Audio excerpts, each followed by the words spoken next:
ഉരുൾപൊട്ടലിൽ കാണാതായവരെ തേടി ദുരന്തഭൂമിയിൽ ജനകീയ തെരച്ചിലാണ് ഇന്ന് നടന്നത്. തെരച്ചിലിൽ 4 മൃതദേഹങ്ങൾ കണ്ടെത്തി.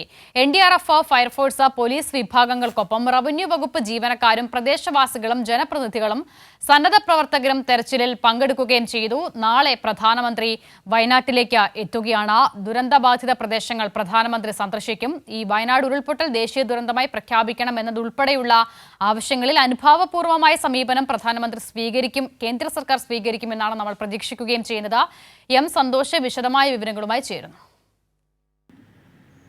പ്രദേശവാസികളെയും ഈ ഉരുൾപൊട്ടലിന്റെ ഇരകളായി ക്യാമ്പിൽ കഴിയുന്നവരെയും കൂടി ഉൾപ്പെടുത്തിക്കൊണ്ടായിരുന്നു ഇന്ന് വളരെ ബൃഹത്തായ രീതിയിലുള്ള ഈ ഒരു ദുരന്ത ബാധിത മേഖലയിലുള്ള തിരച്ചിൽ നടത്തിയത്. ആയിരക്കണക്കിന് ആളുകൾ ആണ് ഈ തിരച്ചിലിന്റെ ഭാഗമായത്. സന്നദ്ധ സംഘടനകളും ജനപ്രതിനിധികളും ഉൾപ്പെടെയുള്ളവർ ഈ തിരച്ചിലിന്റെ ഭാഗമായി.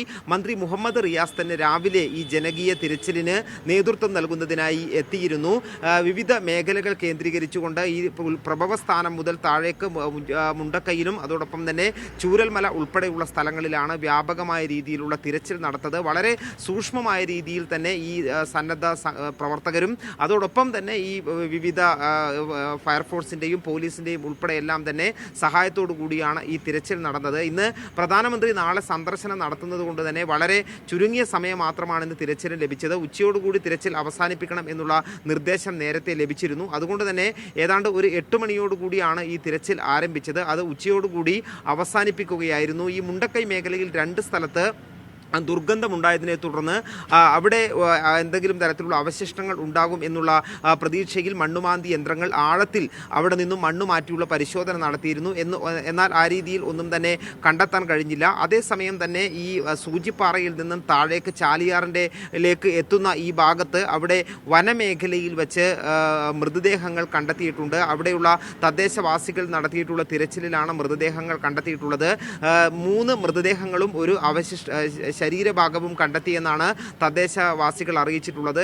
എന്നാൽ അത് പിന്നീട് ഇത് ഔദ്യോഗികമായി ലഭിച്ചിട്ടുള്ള സ്ഥിരീകരണം അത് പൂർണ്ണമായും 3 മൃതദേഹങ്ങളാണോ എന്നുള്ളത് സ്ഥിരീകരിക്കാൻ കഴിയില്ല. ഈ ഘട്ടത്തിൽ 4 ശരീരഭാഗങ്ങൾ എന്നുള്ള രീതിയിൽ മാത്രമേ സ്ഥിരീകരിക്കുന്നുള്ളൂ. അത് പിന്നീട് ഈ പരിശോധനകൾ പോസ്റ്റ്മോർട്ടം നടത്തിയതിന് ശേഷം മാത്രമേ അക്കാര്യത്തിൽ സ്ഥിരീകരണം നടത്താൻ കഴിയുകയുള്ളൂ എന്നുള്ളതാണ് ഔദ്യോഗികമായിട്ടുള്ള വിശദീകരണം ലഭിച്ചിട്ടുള്ളത്. അതേസമയം തന്നെ ഇന്ന് ഈ തിരച്ചിൽ ഇനി നാളെ പ്രധാനമന്ത്രിയുടെ സന്ദർശനത്തിന് ശേഷം ഞായറാഴ്ച വീണ്ടും വളരെ ബൃഹത്തായ രീതിയിൽ തന്നെ കൂടുതൽ ആളുകളെ ഉൾക്കൊള്ളിച്ചുകൊണ്ട് ഈ തിരച്ചിൽ നടത്തും. പ്രത്യേകിച്ചും പ്രദേശവാസികൾ ഉള്ളതുകൊണ്ട് തന്നെ ഈ സ്ഥലങ്ങൾ കൃത്യമായി മനസ്സിലാക്കാനും ആ ഭാഗത്ത് തിരച്ചിൽ നടത്താനും സാധിക്കുന്നുണ്ട് എന്നുള്ളത് തന്നെയാണ് ഏറ്റവും പ്രധാനപ്പെട്ട കാര്യം. അതേസമയം തന്നെയാണ് ഇന്ന് കേന്ദ്ര സംഘവും വയനാട്ടിലേക്ക് എത്തിയത്. രാവിലെ കേന്ദ്ര സംഘം എത്തിയതിന് ശേഷം മന്ത്രിമാർ ഉൾപ്പെടെയുള്ളവരുമായി യോഗം ചേർന്നു. അതിനുശേഷം ഈ കേന്ദ്ര സംഘം ഈ പ്രധാനപ്പെട്ട ഉരുൾപൊട്ടൽ ഉണ്ടായിട്ടുള്ള സ്ഥലങ്ങളിൽ ചൂരൽമലയിലും അതോടൊപ്പം തന്നെ മുണ്ടക്കൈ ഉൾപ്പെടെയുള്ള പ്രദേശങ്ങളിലും സന്ദർശനം നടത്തി കൃത്യമായി കാര്യങ്ങൾ മനസ്സിലാക്കിക്കൊണ്ട് റിപ്പോർട്ട് തയ്യാറാക്കിയിട്ടുണ്ട്.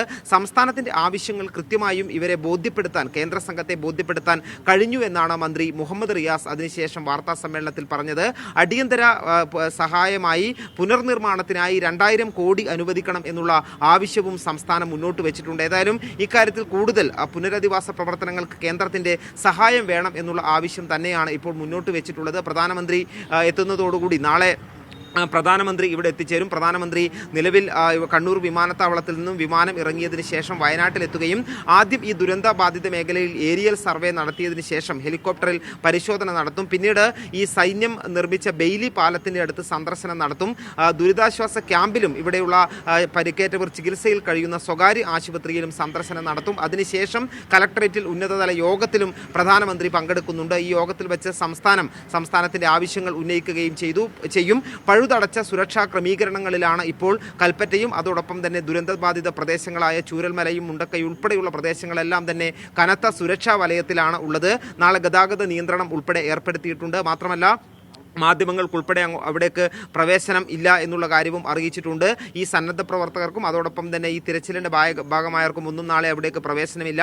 നാളെ ഈ പ്രധാനമന്ത്രിയുടെ സന്ദർശനം ഉള്ളതുകൊണ്ട് തന്നെ തിരച്ചിൽ നാളെ ഉണ്ടാവുകയില്ല എന്നുള്ള കാര്യം കൂടി അറിയിച്ചിട്ടുണ്ട്. ഏതായാലും പ്രധാനമന്ത്രി എത്തുമ്പോൾ കൂടുതൽ സഹായം സംസ്ഥാനത്തിന് ലഭിക്കും. ദേശീയ ദുരന്തമായി ഇത് പ്രഖ്യാപിക്കണം എന്നതുൾപ്പെടെയുള്ള ആവശ്യങ്ങളായിരിക്കും സംസ്ഥാനം മുന്നോട്ട് വെക്കുക. വലിയ ദുരന്തം, രാജ്യം കണ്ട ഏറ്റവും വലിയ ഒരു ദുരന്തമാണ് ഇത്. അതുകൊണ്ട് തന്നെ പ്രധാനമന്ത്രിയുടെ സന്ദർശനത്തെ വളരെ വളരെ പ്രതീക്ഷയോടുകൂടിയാണ് സംസ്ഥാനം കാണുന്നത്. മുഖ്യമന്ത്രിയും മുഖ്യമന്ത്രിയും മന്ത്രി തല സമിതിയും ഉൾപ്പെടെയുള്ളവർ പ്രധാനമന്ത്രിക്കൊപ്പം ഉണ്ടാകും ഈ സ്ഥലങ്ങൾ സന്ദർശിക്കുമ്പോൾ എന്നാണ് ഈ ഘട്ടത്തിൽ മനസ്സിലാക്കുന്നത്. ഏതായാലും നാളെയുള്ള പ്രധാനമന്ത്രിയുടെ സന്ദർശനവും യോഗവും എല്ലാം തന്നെ വളരെ പ്രതീക്ഷയോടുകൂടിയാണ് കേരളം നോക്കിക്കാണുന്നത്.